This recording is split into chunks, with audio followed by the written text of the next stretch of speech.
La historia del Círculo es la historia de una buena idea concebida por José María López de Letona, el hombre más recto que yo he conocido en mi vida profesional, y servida con empeño y con tesón por un grupo de empresarios que desde el primer momento cohesionó un equipo muy compacto, fieles a unos principios económicos que hoy realmente siguen siendo válidos. José María advirtió a la muerte de Franco que necesariamente la estructura sindical tenía que cambiar. El mundo empresarial tenía que apresurarse a crear su propia organización, puesto que los nuevos sindicatos ya estaban organizados. Actuaban conforme al modelo con el que estaban ya actuando en todas las otras democracias europeas. En el documento de Letona llamado CIENE se proponía constituir una organización que reemplazara al entonces llamado Consejo Nacional de Empresarios. En agosto del 76, Letona era nombrado gobernador del Banco de España, dejando su proyecto en manos de una comisión gestora que yo presidí a propuesta de Claudio Boada Senior, el catalán más español que yo he conocido. Y dimos cima al proyecto. En noviembre, 50 empresarios firmamos la solicitud de constitución de una asociación que presentamos entonces en el llamado Ministerio de la Gobernación. Es momento ahora de recordar los nombres de aquel reducido grupo sin cuya dedicación el Círculo hoy no existiría. Del Pino, Boada Senior, Balbé, Juan Entrecanales, Antoñanzas, Caprile. Nos reuníamos con mucha frecuencia, sin agenda, muchas veces más de una vez a la semana, porque los acontecimientos de aquella primera transición se sucedían ininterrumpidamente. La COE nació posteriormente, presidida por Carlos Ferrer. Por aquel entonces, Adolfo Suárez nombró vicepresidente del Gobierno a Fuentes Quintana para que intentara un gran pacto social, lo que dio lugar a los llamados Pactos de la Moncloa, que se firmaron en el 77 y que fueron el andamiaje económico y social sobre el que se pudo redactar la Constitución del 78. Cuando nos entrevistamos con Fuentes Quintana comprobamos que tenía una idea clara de lo que era necesario hacer en la economía española.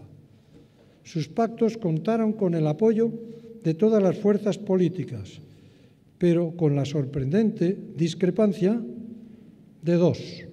La COE, porque no aprobaba que los partidos hubieran suplantado a los agentes sociales en la negociación, este era entonces el liberalismo de Carlos Ferrer, y también con la oposición de la UGT, porque se había dado un protagonismo excesivo, según ellos, a lo que entonces era el Partido Comunista, que no era conocido en España.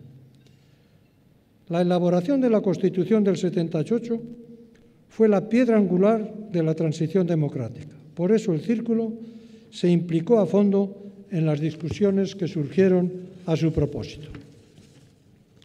Esta actitud de insobornable independencia ha hecho que a veces no hayamos sido cómodos para los políticos.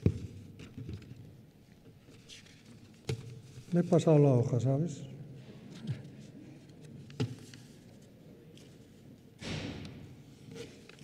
Nuestra Asamblea Constituyente se celebró en mayo del 77 y allí quedó claro que no queríamos ser una patronal, sino un centro defensor de ideas que hicieran posible el florecimiento de la libre empresa. Encargamos a McKinsey un estudio sobre las asociaciones empresariales en el mundo y el modelo americano fue el que más nos convenció. Viajamos a Washington, estuvimos con la Business Roundtable, comprobamos que esta asociación se parecía mucho a lo que nosotros queríamos porque trataban de defender la libre empresa en una economía no proteccionista y no subvencionada. La desaparición del régimen anterior, sumado a una aguda crisis económica, había llevado a España a una situación delicada y los empresarios sentíamos la necesidad y la urgencia de pasar del antiguo régimen a la democracia, por lo que desde el primer momento consideramos que debíamos reunirnos de manera discreta con la nueva izquierda política, como le cuento a Mariano Guindal en el libro que hoy se presenta. Por aquel entonces, Adolfo Suárez nombró vicepresidente a Fuentes Quintana para que intentara un gran pacto social. Bueno, esto ya lo he leído.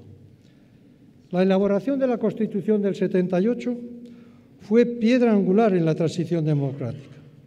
Por eso el Círculo se implicó a fondo en las discusiones que surgieron a estos efectos.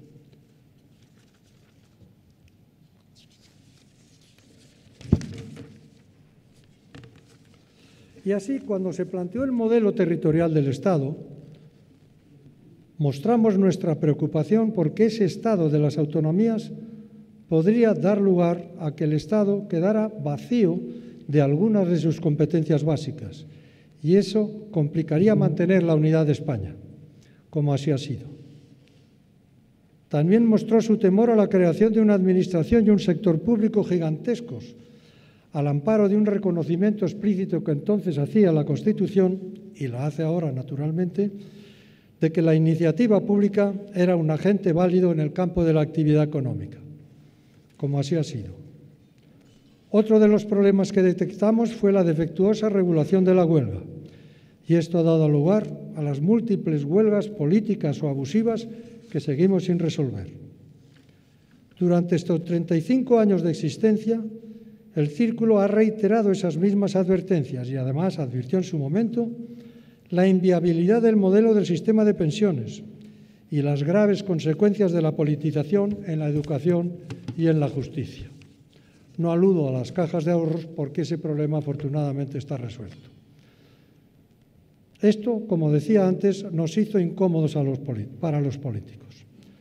La acertada dirección de los sucesivos presidentes que han hecho realidad el Círculo que hoy conocemos, aportando cada uno de ellos las excelencias de sus brillantes personalidades, quedan patentes con la lectura del libro de Mariano Guindal.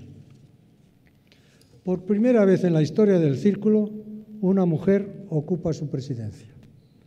Nunca como ahora han sido necesarias e indispensables las cualidades que Mónica nos ha demostrado en el poco tiempo que nos lleva dirigiendo: firmes convicciones, talento e independencia. Doy por descontado que bajo la presidencia de Mónica el Círculo aumentará su prestigio y su influencia y que podrá ayudar a resolver los problemas que esta España de hoy tiene planteados en la nueva transición que nos espera. Muchas gracias.